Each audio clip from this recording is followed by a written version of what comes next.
Mother's day के दिन एक बेटी ने अपनी ही माँ को सबके सामने बोझ कह दिया। लेकिन उस माँ ने उसी रात ऐसा फैसला लिया कि पूरी फैमिली की जिंदगी बदल गई। और जब उन्हें सच पता चला तो बहुत देर हो चुकी थी।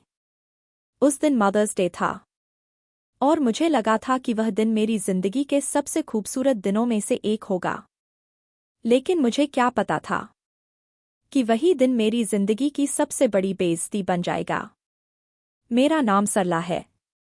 मैं 74 साल की हूँ और मैंने अपनी पूरी जिंदगी अपने परिवार के लिए जी है। लेकिन उस दिन मेरी अपनी बेटी ने मुझे ऐसा दर्द दिया जो शायद मैं कभी भूल नहीं पाऊंगी। सुबह का समय था। खिड़की से आती हुई धूप पूरे लिविंग रूम में फैल रही थी। मैं अपने ही घर के सोफे पर बैठी थी। आज मदर्स डे था और मुझे लगा था कि मेरा परिवार मुझे प्यार और रिस्पेक्ट देगा। मैंने अपनी फेवरेट ग्रीन ड्रेस पहनी हुई थी, वही ड्रेस जो मुझे हमेशा एलिगेंट फील कराती थी।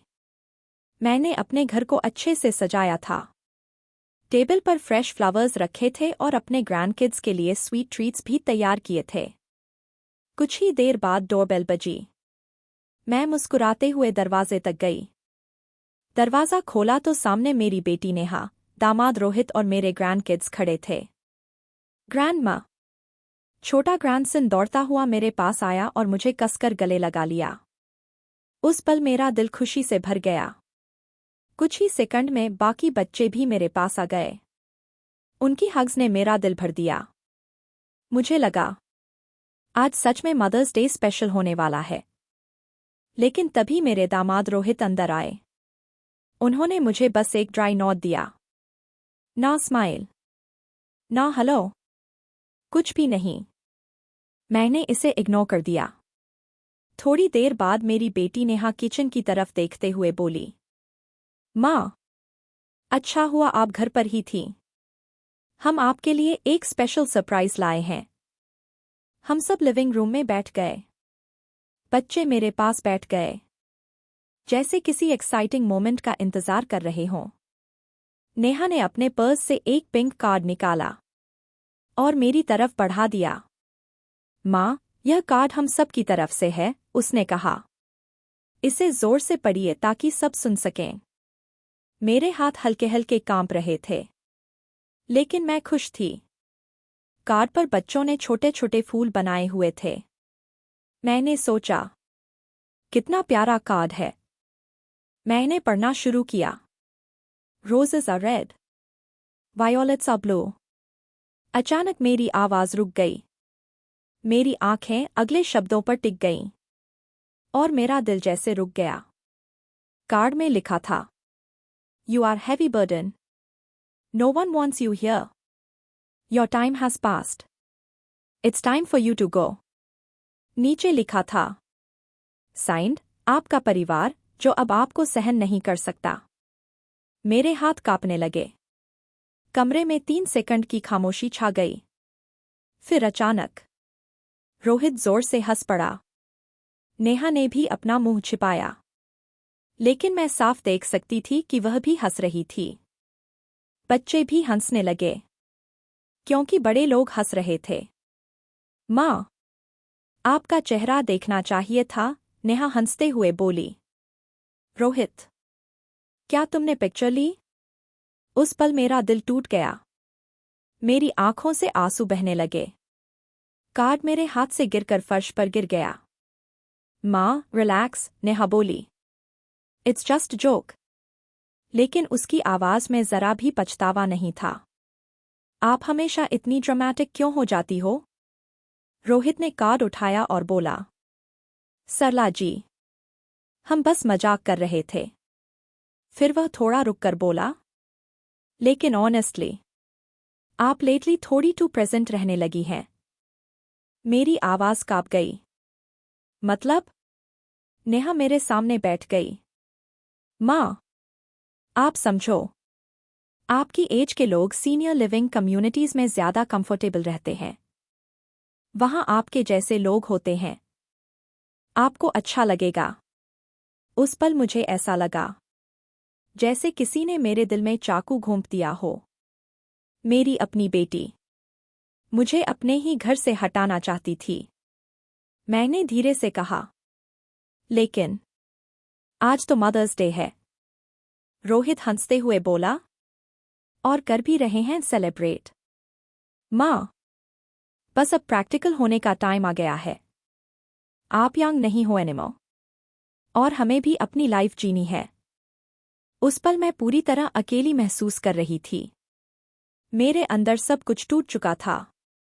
उस रात मैं अपने कमरे में बैठकर बहुत रोई। इतना रोई कि मेरी आंखों में आंसू ही नहीं बचे। लेकिन उसी रात मेरे अंदर कुछ बदल गया। मुझे एहसास हुआ कि मैं कोई बर्डन नहीं हूं। मैं वही इंसान हूं जिसने अपनी पूरी जिंदगी अपने परिवार के लिए कुर्बान कर दी। जब नेहा सिर्फ 3 साल की थी, उसके फादर हमें छोड़कर चले गए थे। मैंने अकेले उसे पाला। मैंने टेक्सटाइल मिल में डबल शिफ्ट्स की, रात रात भर सिलाई की। मेरे हाथों में कैलसेस पड़ गए थे, लेकिन मैंने कभी हार नहीं मानी। जब नेहा 17 साल की थी और उसने नर्सिंग स्कूल जाने का सपना देखा, तो मैंने अपनी माँ के ज्वेलरी बेच दिए।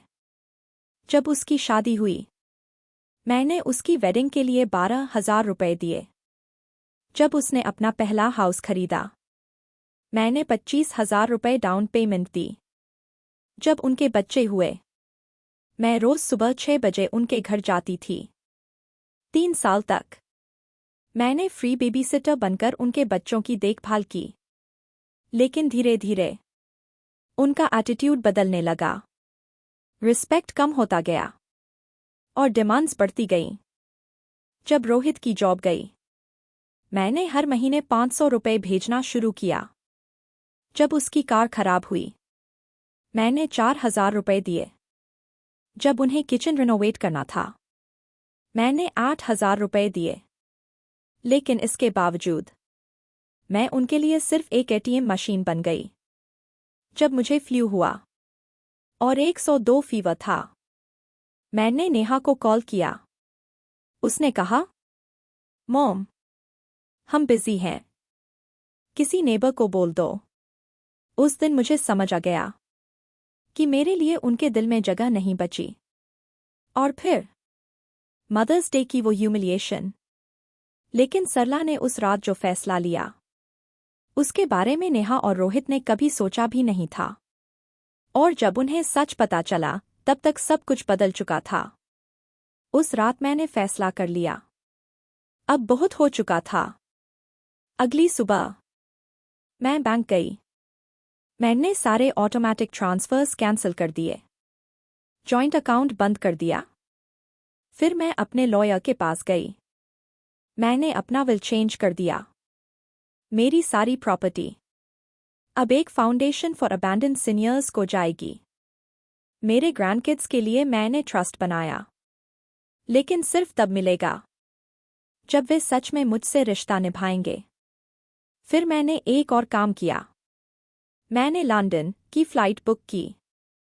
वहां मेरी एक फ्रेंड थी जिसके बारे में मेरे फैमिली को कुछ पता नहीं था।